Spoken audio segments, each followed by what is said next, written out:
I have a question for you.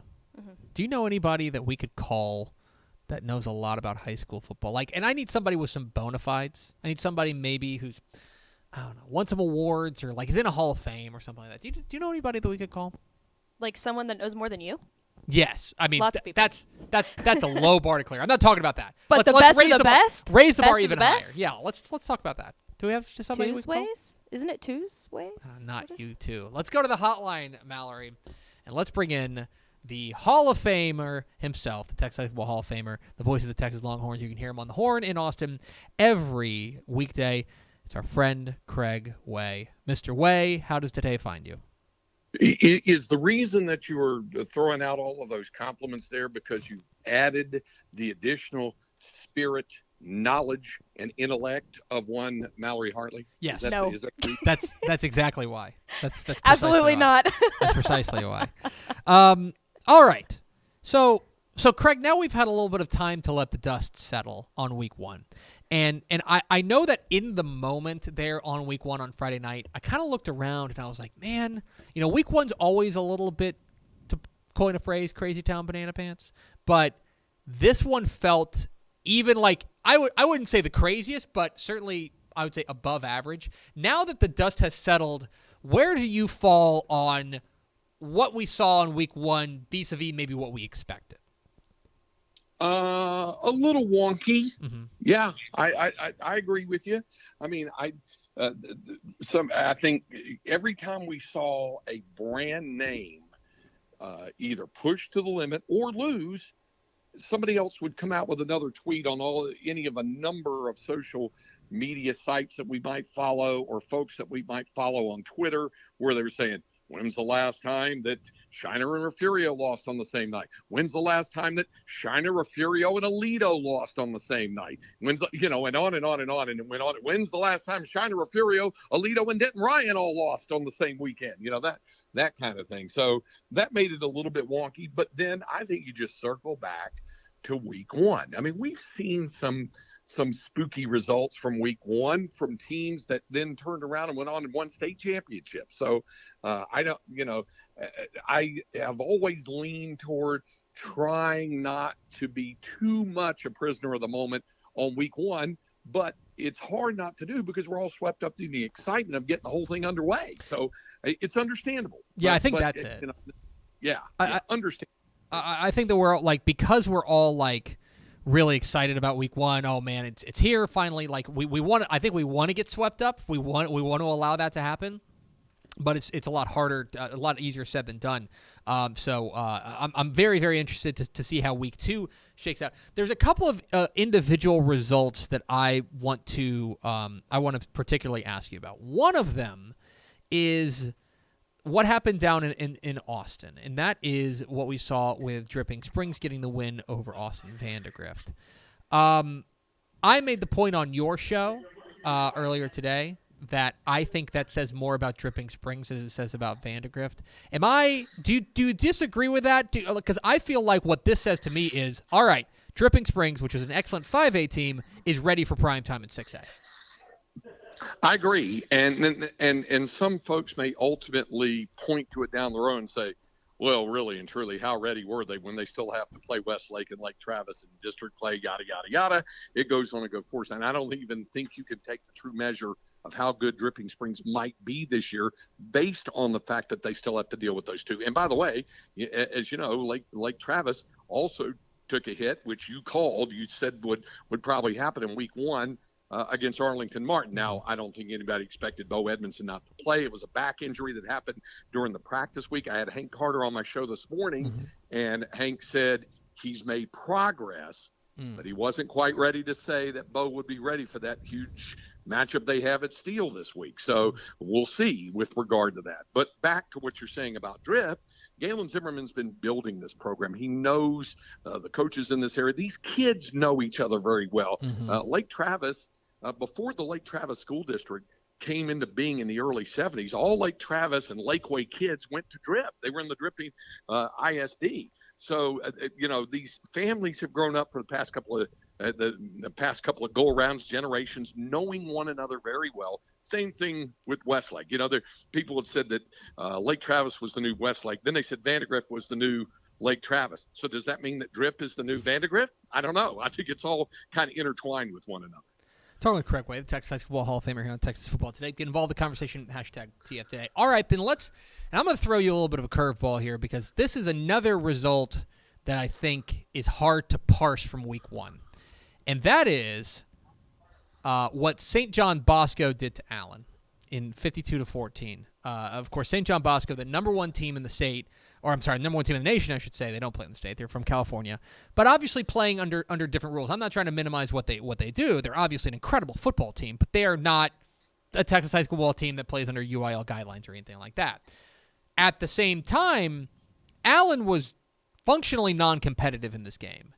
How much, if any, stock do you put in what we saw at Allen Eagle Stadium on Friday night with regards to the homestanding Allen Eagles? Well, the knee-jerk thing might be, especially where a Texas high school football fan's feelings might have been just a little bit hurt, is to say, okay, file this under Duncanville Mater Dei, that sort of thing, because when you're playing a football factory that recruits, yada, yada, yada, you're going to have that kind of problem when it comes into do it. And I do think there's a large measure and thread of truth to that. Now, only time is going to tell if the adjustment time that it takes for Lee Wigginton to get that program completely back to the level that we got accustomed to seeing over the past decade with Allen remains to be seen. Do I think they're better than that? Yeah, they are. And that's why, again, try not to overreact too much. By the same token, when you lose by 38 at home and you're Allen, it wouldn't matter if you were, playing the Rams or playing somebody else. It's going to draw some attention to that, more about, because how many times do we hear coaches say week one's got to be more about us than about the opponent? Well, St. John Bosco, because they are so good, did kind of make it more about Allen because of the way they dominated. Doesn't mean that as you like to say, don't kick dirt on Allen just yet. I know you're not, but it does raise the eyebrows a bit. I will say this: Houston C.E. King comes to Allen this week, and I am interested. That one, because Houston C.E. King looked excellent in week one. They drilled Crosby. So, maybe two collision course of two teams that may be meeting in the middle here in that matchup. We're talking with Craig Way. How about this? Yeah, how about this greater Houston area thing? Of going to Allen. Atascocita, Dickinson. I mean, schools like that, they don't seem to mind the roadie up I-45. I do wonder. That's an interesting point you bring up, because I wonder, because a lot of it, like, we know for a fact, because Craig Stump said it basically, that they Atascocita scheduled to go to Allen last year because they wanted to be the team to beat the streak, to knock off Allen for the first time at Allen Eagle Stadium. That was, in many respects, especially for a Houston area team, the prize. Like, that was the prize to go up to DFW and take down the DFW power. I do wonder, now that they've got two losses to Bosco and to Atascocita, I do wonder if maybe the shine on that particular achievement is going to wear off a little bit. I mean, certainly they're still like 702 at home or something like that, but I do wonder if that's going to come off a little bit. Yeah, maybe because of that, but because you talked about with the Atascocita doing it. I mean, for those of us who are Star Wars nerds, I mean, yeah, it's General Grievous, collecting lightsabers, knocking off Jedis. I mean, it's some of that. There's some collection status to it, but again, I do believe that it's going to be something over time that you say, okay, well, they beat them. All teams at some point become vulnerable a night or two or a few more, even at home. So it'll be a little more normalized, I think, over time. But again, that doesn't mean that Allen is going to fall off the edge of the earth either. You made a Star Wars reference, and Mallory Hartley was nodding furiously from her producer chair. Love Star Wars. It is. We're talking with Craig Way, the Texas High School Football Hall of Famer, here on Texas Football Today. Get involved in the conversation with the hashtag. That was episode 2, by the way. That was Attack of the Clones, by the way. I love it. So on to week 2, and the meanest thing we do to one another, and that is to force you to choose one game. And I will give you I'll give you 3 options, and I'll include one that you gave me. One of them is you can go to Austin Westlake versus Converse Judson, which is a very interesting game. Oh, Mallory just raised her hand. That's where I'll be. You can go to Katy and Atascocita, or I'll give you we gotta find a small school game. Or you can go to Wall and Cisco. Those are your 3 choices. I'll give you a 4th, actually. You can go to Grandview Malakoff. Those are your 4 choices, but you got to teleport to one of them. Which one? Speaking of shine that came off of one program just a little bit because Glen Rose, obviously at a higher level, knocking off Grandview. But what do we say? You and I talked about this a couple of weeks ago. Grandview of Malakoff. What are they meeting for the 13th time in 4 years or something like that? I mean, it's. I'm going to look that up. I'm going to look that up right now. It's crazy how much they play. And you didn't include the one that I would have given you, and I probably would have gone with, Westbrook Jonesboro. Mm-hmm. You got number 1 in the state versus number 4 in the state in 1A Division 1-6, man. I think that is really, really good. But you also pointed out when you selected on my show, when you selected Westlake Judson, we'll find out a little more about both of those teams this week. Westlake was a little bit sluggish out of the gate. I'm curious to hear what Coach Salazar has to say about that when he joins us tomorrow on the show. He comes in studio every week just like Todd Dodge before him because they do everything at Westlake like Todd Dodge before them. So I'm curious to see what he says about that and what Mark Soto did at Judson and then get involved in a great game like that. And Pickle knows all about that, the way that thing rolled out.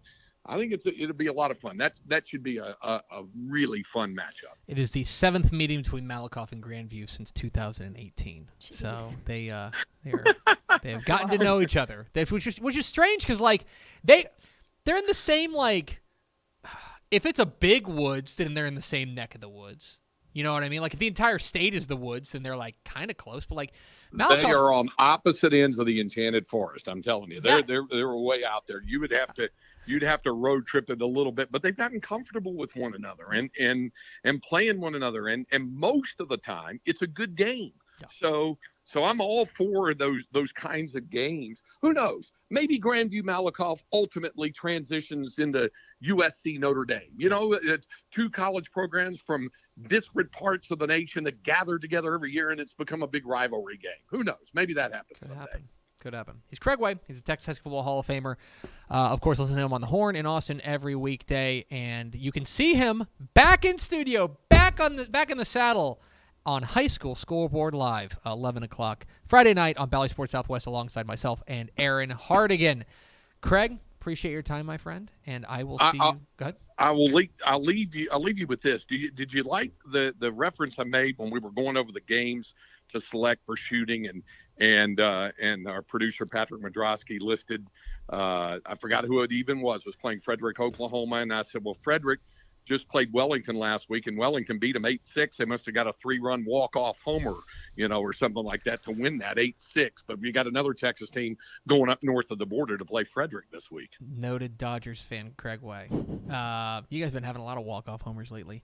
They're 89 and 58, Tab. 89 and 58. Thanks, Craig. We'll see you Friday. Excuse me, 89. No, I'm wrong. 89 and 38. They're 51 above 500. Go Dodgers. We'll see you on Friday, Craig. Go Dodgers. There he goes. Craig Way, the Texas High School Football Hall of Famer, joins every Tuesday here on Texas Football Today. He and this is true, and I'll just call him, it's not his fault. We just haven't been able to schedule it. He owes me dinner. He owes my wife and I dinner because when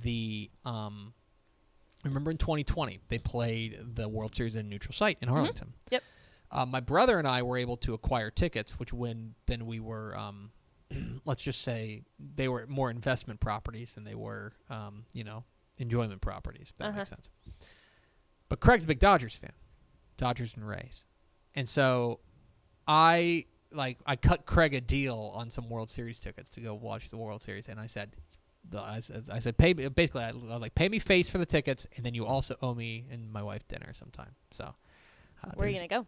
I don't know. I'm gonna make them pay for it. We're gonna go to We're going to go, you know where we're going to go? Bob's. Chicken Express. You can't. And now, I'm if you put Bob's and Chicken Express in front of me, that's a hard choice. Oh, yeah. That's a hard choice because I love the carrot at Bob's, but, man, nothing beats those chicken strips. Do you love chicken fried Express? Thanks, Kirkway.